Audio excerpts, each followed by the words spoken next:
Kentucky for Kentucky is located in the barn, and when you walk into the barn, you'll notice how open the space is. The ceilings are very high, and there are plenty of windows to let in natural light, but there are no windows in Kentucky for Kentucky. There are about 7 other businesses in the barn, and they all pertain to food. It's almost as if the barn is a food court. Kentucky for Kentucky is the only store, if you will, located in the barn. Kentucky for Kentucky does not have doors, so if you're just walking around looking at everything in the barn, you can see right into the shop. Because the shop does not have doors, it feels like a very smooth transition from the little food court to just walking over to the shop to look at what it has to offer. The store is small enough to basically see everything it has to offer just by standing at the entrance, which is probably why they have all their best merchandise at the front to lure customers in. This can actually become a problem for stores because if people feel like they can see everything the store has to offer, they might not feel the need to actually go inside and look around, which can lead to loss of sales. All of the merchandise is at or below eye level, so you don't really have to strain to see the merchandise they offer, and you don't feel crowded and overwhelmed by too much merchandise. Kentucky for Kentucky is located in the barn at the summit at Fritz Farm. The barn is in the center of the shopping plaza. The retail experience begins for shoppers as soon as the doors open to the barn. As you walk in, you can see a standing sign in front of the store that has a deal or sale listed on it. The barn has many places to eat and drink. Most people are headed to the barn to eat food, which provides foot traffic in front of the store. The eating area in front of the store can be beneficial in that consumers, while eating, will be looking at the store and be able to see what products are being sold. Another positive factor to be considered based off the location of the store is that people tend to be happier when their hunger needs have been satisfied, which will help allow consumers to focus on shopping. Also, there is a bar across from the store which can influence consumers to shop before they leave the barn. The first thing that we noticed when we actually saw the store Kentucky for Kentucky is the sign in front of the store before you even entered, and it was saying that you would get a free tote bag after any purchase $30 or more. And we thought that this was a great way to lure consumers in because it was very big for people to see, and a lot of people noticed it. However, one thing that we believe could help improve the marketing tactic of the sign is to use better color font, because they had chalk, but they used white chalk, and we feel like they could have used more vivid colors to enhance attention and awareness for the consumers. Another thing that we noticed is that as you walked through the store and you were looking at the shirts and the socks and all the other accessories that they sold, you could see signs on eye level basically reminding the consumer of the free tote bag after a $30 purchase. So this is, trying to make it relevant into the store and make sure that the consumer knows that there's a sale and allows them not to forget it, so it can increase the chances that somebody would buy something. We also thought that the signs in the store could be bigger because sometimes, even though that it was eye level, I could still, maybe I wouldn't have noticed it because, again, it was in white chalk color and the signs in the store weren't as big. So maybe if, they had more vibrant colors and if the signs were bigger in the store, I feel like that would work. We feel like that could work a lot more. Another thing that we noticed is that there wasn't even though on the outside of the store that it said Kentucky for Kentucky, there wasn't like a pop-out sign that said Kentucky for Kentucky.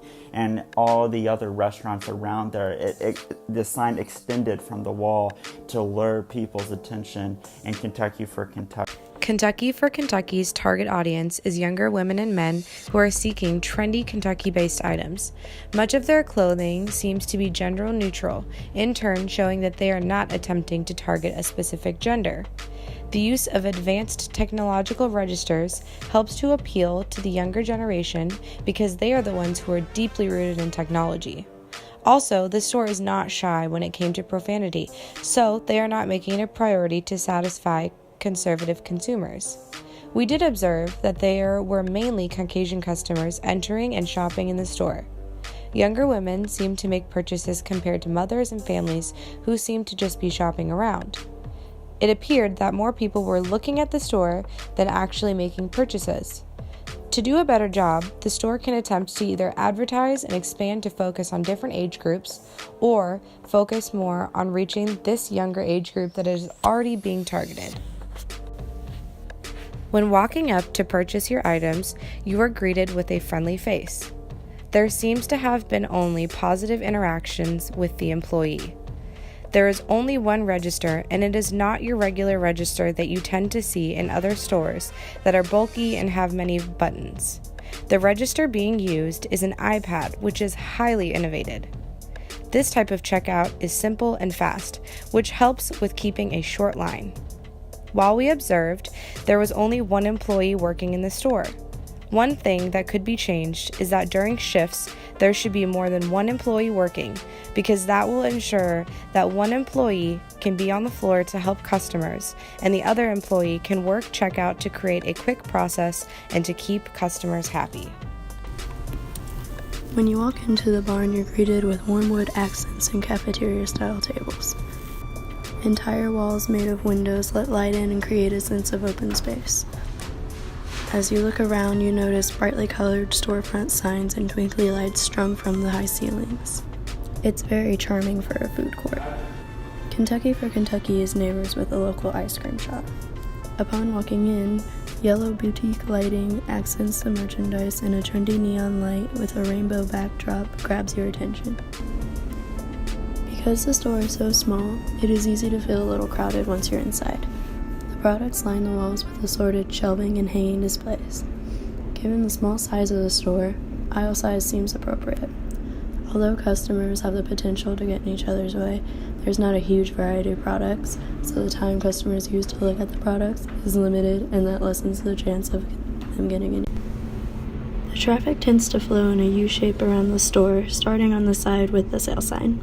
We noticed no one passed through the middle of the store without completing this U shape. Because the store is so narrow and small, this flow of traffic is a good thing because everyone is more likely to see all the products up close. We also noticed everyone spent a little more time analyzing the main display in the middle of the store after completing their first lap. We started off that's how we started trying to change the slogan, then we just started making our shirts. We grew up from making t-shirts, now we make socks, we make teddy bears, we make candles, glassware, barware, children's clothes, prints, jewelry, everything. Building off that, I've seen some of the shirts. I have some of the shirts. Is there like an inspiration for them, or is it just kind of like, oh, that's funny, or you heard it one time, or? We get inspiration from different things. We have our Y'all Wars shirt. We have our Java Kentucky shirt.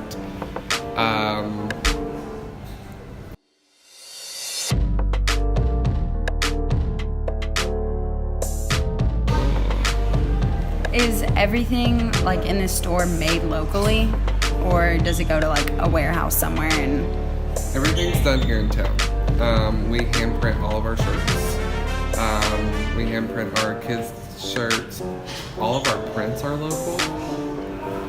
We outsource our shirts, but we do all the printing. But all of our shirts are made in the U.S. All of our socks are outsourced, but we have Kentucky socks, we have Southern State socks. do you all use any like local artists for the printing and stuff like that? We have two designers. One that actually works for the company, and then a girl that actually works outside of the company, and she designs a lot of the stuff for us. And then we have our in-house designer as well.